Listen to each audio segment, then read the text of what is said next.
Imagine in your yaka, Ari Jingsu,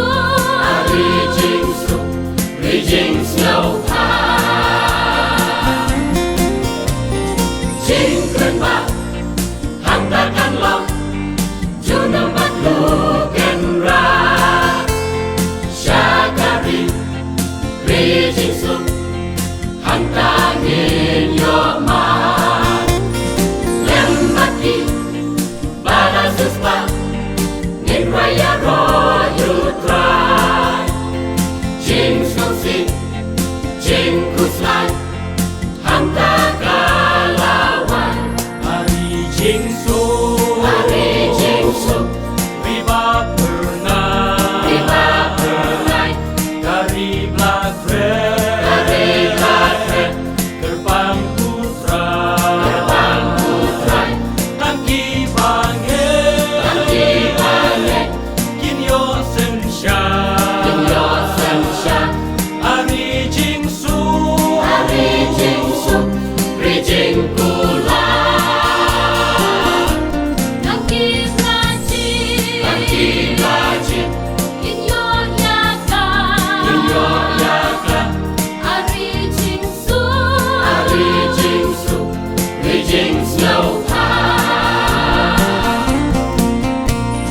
Riba Dabdakan Tut, Riba Dabdakan Na, Jingsu Kadon Hamta, Junom Matluken ra, Om Don Jing Ya Letwa, Om Don Jing Ya Kaja, Jing Ya Pru Om Don Shu, Jing Pang Si Tom Ladu.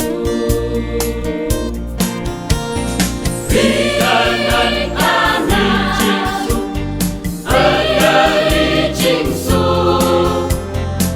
Manusia Malakon, Katanari Manlekboy, Alanu Syangin Alano Syangin, Alanongin Yopon, Kunti Kundi Selmen Henai, Kunti Kelono, Yakari Kanan Rijinsu, Kiladu Panyo, Soy Tanda Kapuy Kuyalen, Yakiban Pentai, Tang Shiteng Lentiban Paidi, Bom Kwashu Panya. Alanu Syangin Alano Syangin, Alanongin Yopon, Jindeli Kalong No Menta, Yang Abad Yapi, Nilakloy ni Embangin Let, Syakata Kari, Riba Kuy Badap Tandaka, Burong Jong Utray, Tongnan Kang Syukasi Ublay, Try Ulong Jingsha.